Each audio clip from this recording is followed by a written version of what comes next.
PC gaming has undergone as many changes as it seemingly has games.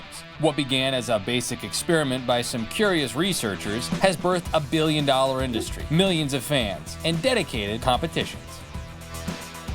This is the history of PC gaming. PC gaming didn't always look like this. It started as this. Originally there was Space War. It's called Space War, ! And Space War was a PDP-1 game. In 1961, Space War was invented and is recognized as one of the earliest PC games, a passion project created by a team of researchers in the basement of an MIT lab. The team put 200 hours into the first edition of the game, and it pitted two players against each other in an effort to destroy the other's ship. It's pretty amazing to think that even in those older days, the very early days of computers, what did people want to do? They didn't want to just, calculate stupid crap. They wanted to actually play games on this stuff. But what exactly happened between then and now that caused such growth and transformation? By the late 70s and early 80s, the personal computer had become more than just an item only university and researchers could afford. The idea of creating and designing your own video game became a reality. I knew even at a young age I wanted to make games, and my parents were like, you probably need a PC to do that. So I had my Apple II and I started learning BASIC and playing around with the adventure construction set and making my own little games. That was amazing. That game was, to me, at that time, it was unbelievable. It was unfathomable technology. Going through there and trying to figure out the syntax. Pick up object, no, that doesn't work.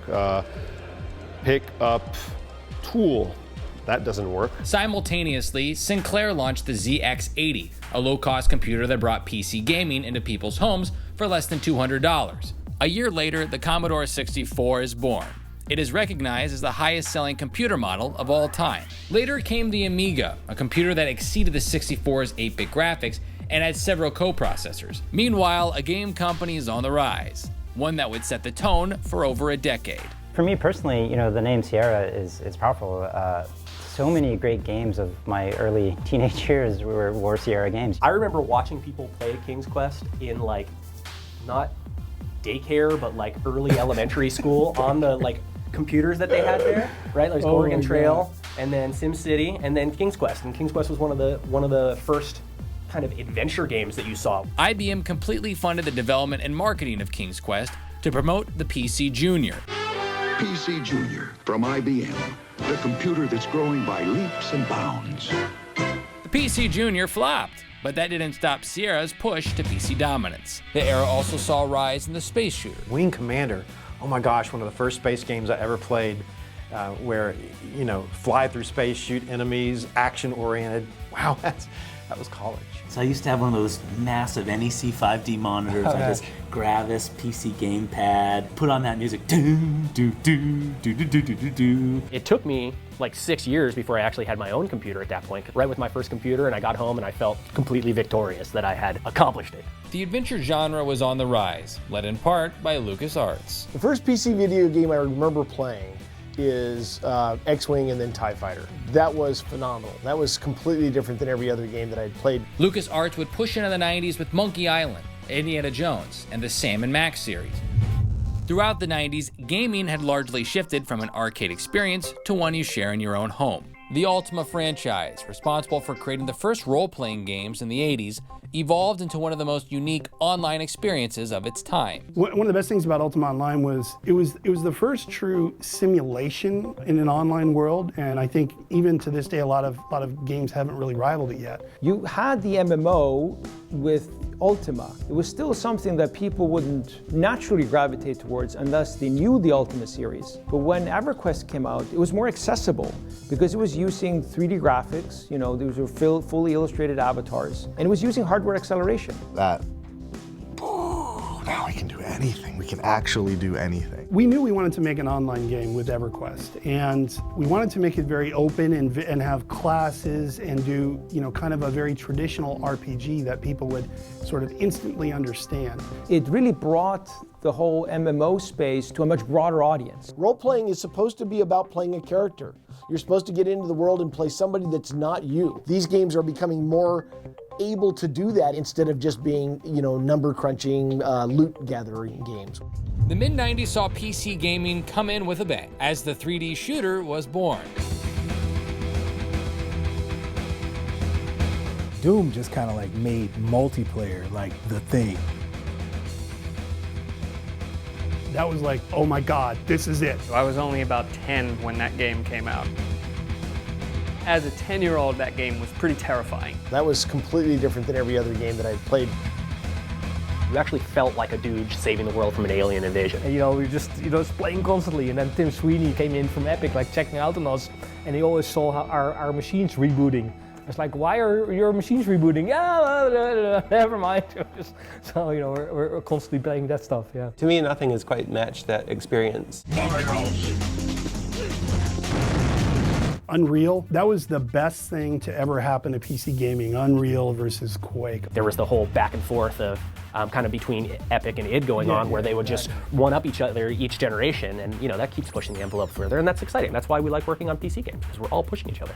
I think Tim Sweeney and the folks at Epic were really very good about taking it up a notch on the graphical side, and they also introduced a lot more arcadey elements that I think still exist in a lot of games out there, and it still remains a very, very popular series. Well, we at Epic have been building the Unreal Engine since 1995. In the second year of developing it, we were approached by developers who wanted to use it for their own projects, and so building the engine for a combination of our needs and our partners' needs has been a key part of our business all along. To me, the thing that really changed the course of game development for the industry was the invention of the GPU. On August 31st, 1999, NVIDIA invents the world's first GPU. PC gaming graphics are never again going to be the same.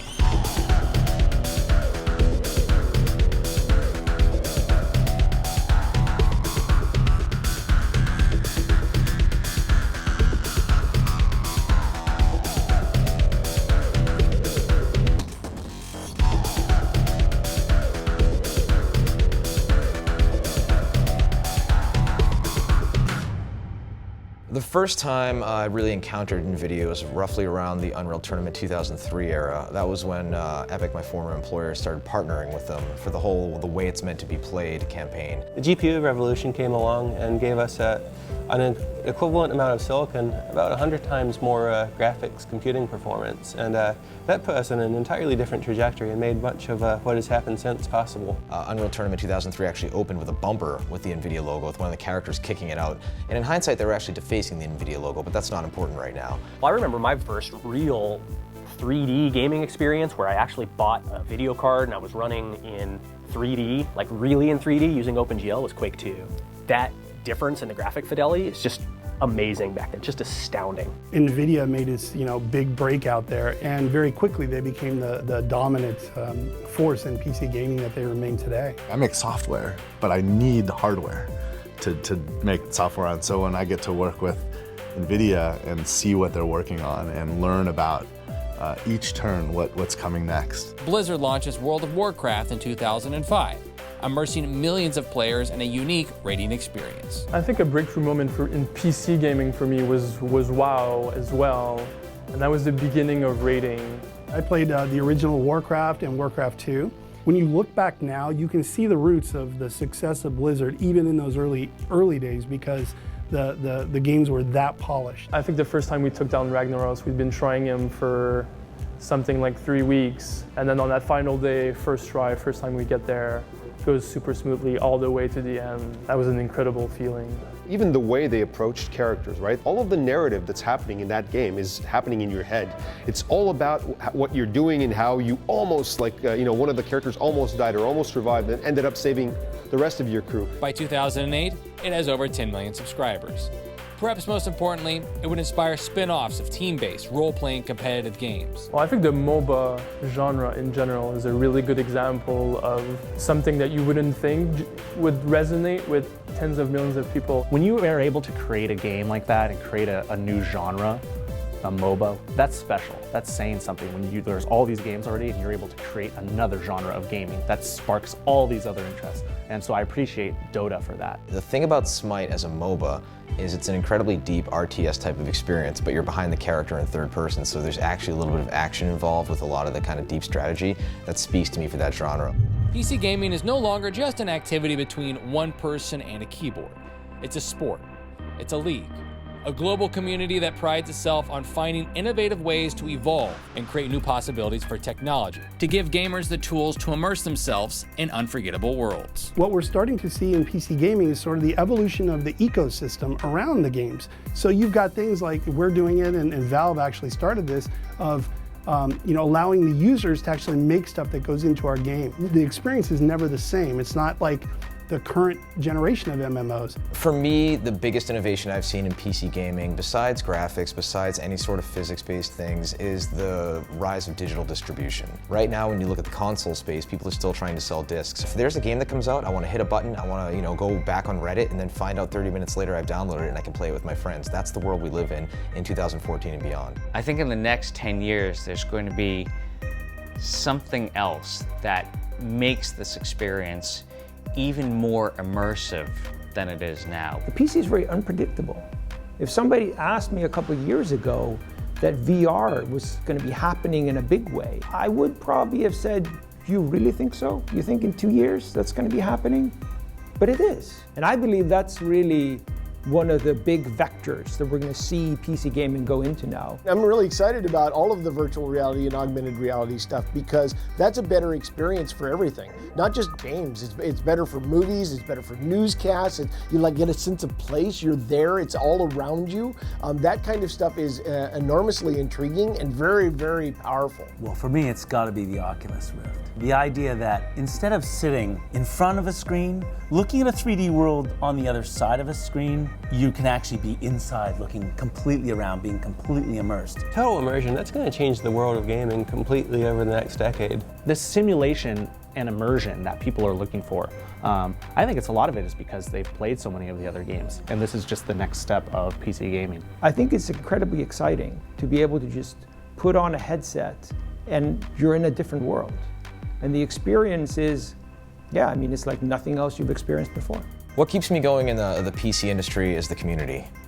When you do something that they love, they will carry you through the streets. You do something bad, say something wrong, they will tar and feather you faster than anything. Well, PC gaming is the most pure, visceral, and high-end form of gaming in the world. I think it will continue to be that forever. For me, I want to get back to that point where we're making a game that's not just a game, it's not just a service, it's almost a religion for the people that play it, for the people that live it, and for even couples that meet online playing the game and eventually get married. That's where the magic is at.